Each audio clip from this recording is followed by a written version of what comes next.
আসসালামু আলাইকুম, স্বাগতম এবিসি জব কেয়ারে। লিয়েন চাকরিজীবীদের জন্য একটি গুরুত্বপূর্ণ একটি শব্দ। লিয়েনে আমরা অনেকেই শুনি।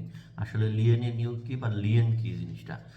চাকরিবিধিতে লিয়েন অর্থাৎ এটা বোঝানো হয়েছে যে প্রজাতন্ত্রের কর্মের কোনো স্থায়ী পদে স্থায়ীভাবে নিয়োগকৃত ব্যক্তির উক্ত পদে স্থায়ীভাবে অধিষ্ঠ থাকিবার অধিকার।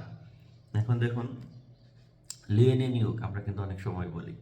যেমন যদি আমরা পাওয়ার সেক্টরে আসি, পাওয়ার সেক্টরে যে বিপিডিপি ছিল, বাংলাদেশ বিদ্যুৎ উন্নয়ন বোর্ড, তার পূর্বে তো ওয়াবদাস ছিল, আরও অনেক হিস্ট্রি আছে, আমরা এতদূর নাই গেলাম। তো এই বিপিডিপি ভেঙে কিন্তু কয়েকটি প্রতিষ্ঠান হয়েছে। যেমন কি হয়েছে, বিপিডিপি ভেঙে আমরা প্রতিষ্ঠান হয়েছে ডেসকো, ডেসা ছিল, তারপরে ডিপিডি ছিল, কিছু অংশ আছে, সরাসরি নেই।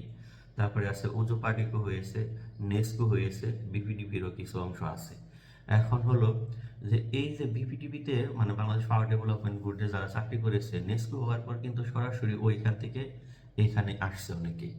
তো এই যে যে আসলো এটা কিন্তু লিয়েনের নিয়োগ। যখন এই নেস্কো সার্কুলার দিল তখন ওইখানে কিন্তু লিয়েনের সার্কুলার উল্লেখটা ছিল যে যদি কেউ আসতে চায় তাহলে সরাসরি পিডিবি থেকে, যেহেতু পিডিবি ভেঙেই একটা অংশ হয়েছে, তার মানে এখানে জয়েন করা অগ্রাধিকার কিন্তু তাদের আছে। এবং পিডিবিতে যারা স্থায়ী ছিল তারা সরাসরি এখানে স্থায়ী হিসাবে নিয়োগ প্রাপ্ত হয়েছে, এবং পিডিবির কিছু সুযোগ সুবিধাও কিন্তু তাদের জন্য বরাদ্দ রাখা হয়েছে।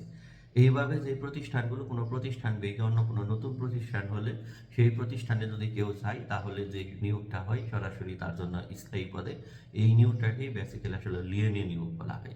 জাস্ট আমি একটি এক্সাম্পল দিয়ে বোঝালাম। আশা করি বিষয়টি বুঝতে পেরেছেন। আল্লাহ হাফিজ।